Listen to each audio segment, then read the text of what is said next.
Nesse domingo nós comemoramos a Páscoa, a ressurreição de Cristo. Um marco muito importante, o mais importante para nós cristãos.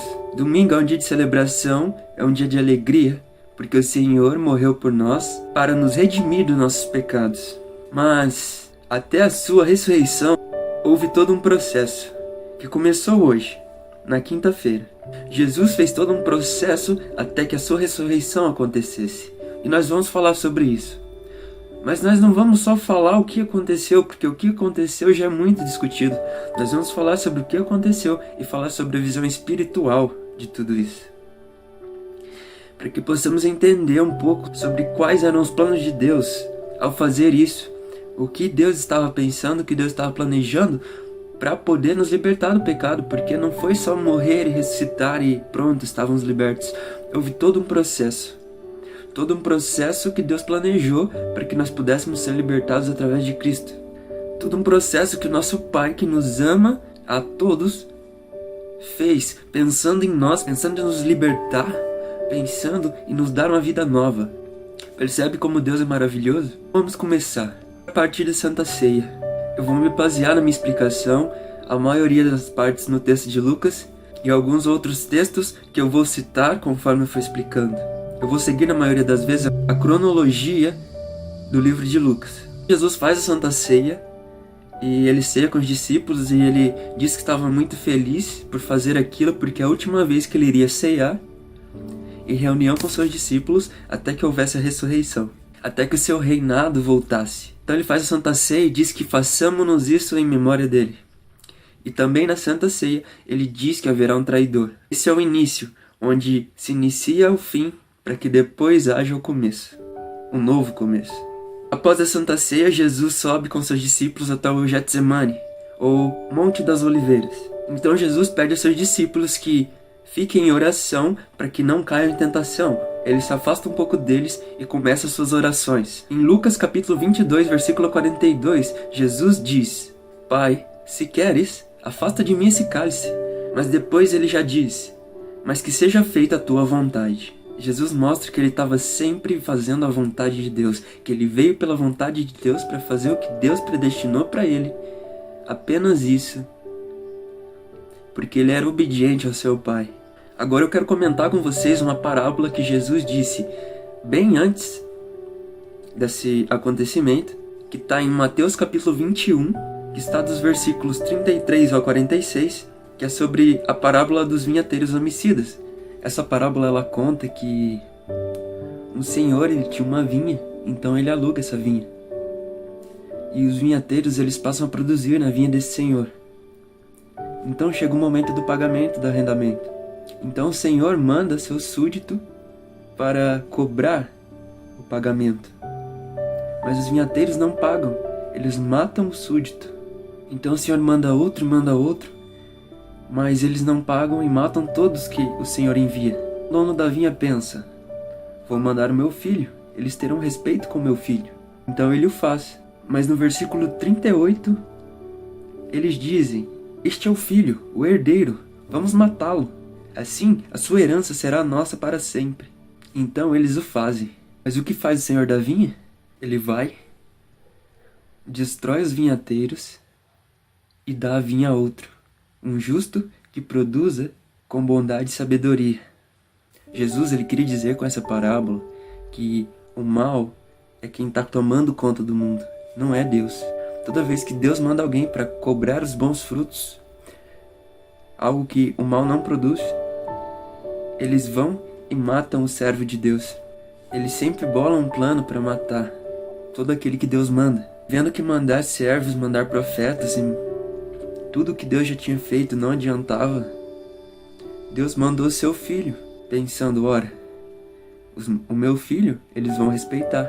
Mas o mal pensou: se o filho cordeiro está aqui entre nós, vamos matá-lo, então tudo isso será nosso, vamos roubar a sua herança.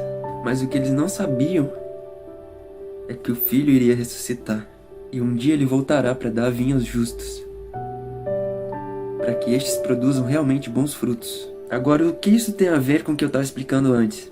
Tem a ver com que o mal, ele controla o mundo. O mal, ele está sempre influenciando as pessoas, sempre fazendo as pessoas fazerem a vontade dele se elas não viverem pelo Espírito. Todos que vivem pelo que vem são influenciados pelo mal. Todos que vivem pela lógica do mundo são influenciados pelo mal. Então, quando Jesus veio e o mal ficou sabendo que o Filho de Deus estava na terra, ele começou a planejar a sua morte. Ele começou a planejar como iria fazer para eliminar o Filho de Deus da terra. Porque sempre que Deus faz algo bom, o mal tenta derrubar com algo ruim.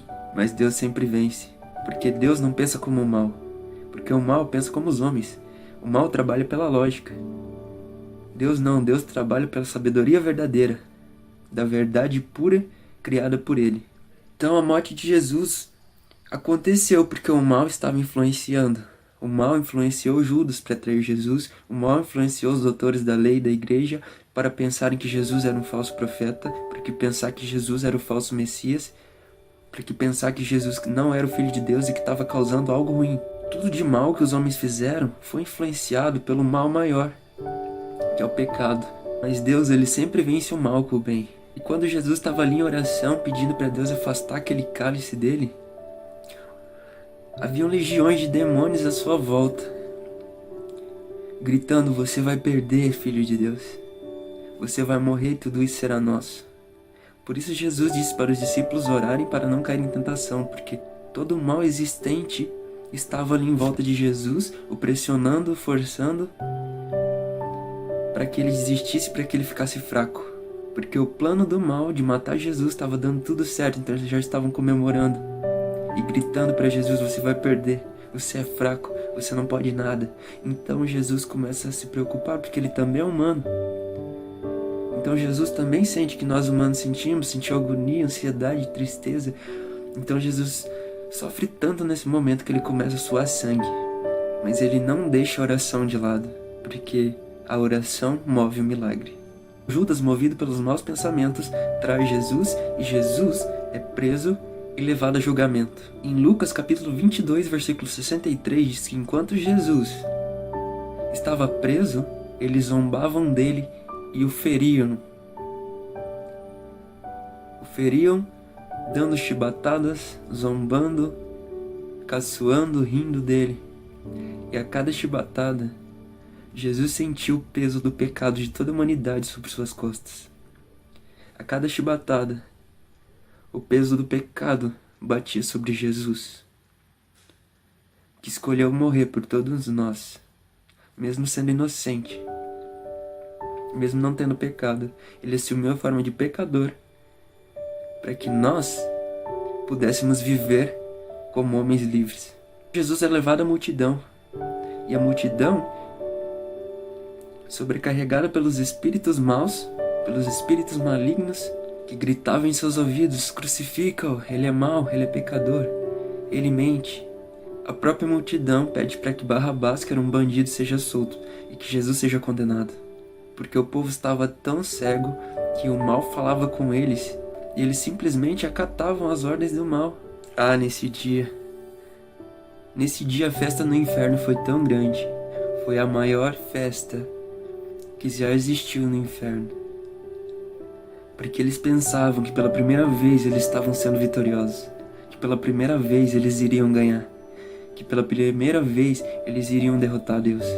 Eles se empolgavam mais e gritavam mais à multidão e deixavam a multidão mais ouriçada. E todos estavam inquietos, todos estavam sentindo um ódio tão grande, uma raiva tão grande que já não pensavam mais, já não sentiam mais. Eles simplesmente estavam seguindo as ordens. Naquele momento, todos os que estavam ali se deixaram levar pelo mal. Não todos, é claro, mas a maioria deles. Já era suficiente. E depois de muito sofrimento, Jesus precisa carregar sua cruz até chegar no local de sua crucificação, onde ele foi crucificado ao lado de 2 ladrões. O Filho de Deus, o herdeiro do mundo, crucificado ao lado de 2 ladrões. Em Lucas 23, a Bíblia diz que todos que ali estavam zombavam dele, riam dele. Os reis riam dele, dizendo: tu és o Filho de Deus, salva-te a ti mesmo, não salvou a muitos? E os guardas lançavam sorte sobre suas vestes, que haviam rasgado. Agora imagine Jesus em agonia e sofrimento como nunca havia sentido antes. ao lado de 2 ladrões e olhando para frente uma multidão, zombando e rindo. E junto com essa multidão de pessoas havia uma multidão de demônios, zombando e rindo, sentindo prazer ao ver o Filho de Deus sofrendo. E em meio a todo aquele mal, Jesus clamava, Jesus pedia, Jesus não abandonava o Pai. Jesus estava ali com o Pai, mas o Pai precisava ficar em silêncio. Naquele momento, Jesus havia tomado para ele a forma de pecador. Jesus havia absorvido para ele todo o pecado da humanidade para si. Naquele momento, Jesus era o pior dos piores. Em meio a todo aquele sofrimento para Jesus, um dos ladrões zomba de Jesus, mas o outro diz que ele não cometeu mal algum e não merecia estar ali, que eles sim mereciam estar ali. Um desses ladrões pede perdão para Jesus. Jesus diz: ainda hoje estarás comigo no reino dos céus. Jesus sabia que seu pai estava em silêncio por causa de tantos sofrimentos que estavam acontecendo com seu filho, mas Deus mandou, através do Espírito Santo, que aquele ladrão pedisse perdão para que Jesus visse que a glória de Deus ainda se manifestava e estava com ele. E que Deus estava ali cuidando do seu filho, mesmo que não podia fazer nada naquele momento. Deus manda um sinal para Jesus, dizendo: ei filho, eu estou com você. A Bíblia diz em Mateus que na 9ª hora, e a frase está escrita em Lucas, no capítulo 23, versículo 46, onde Jesus diz: Pai, em tuas mãos eu entrego o meu espírito, e a sua alma se eleva. Em Mateus diz que o mundo estava escuro e que o véu do templo se rasgou nesse momento.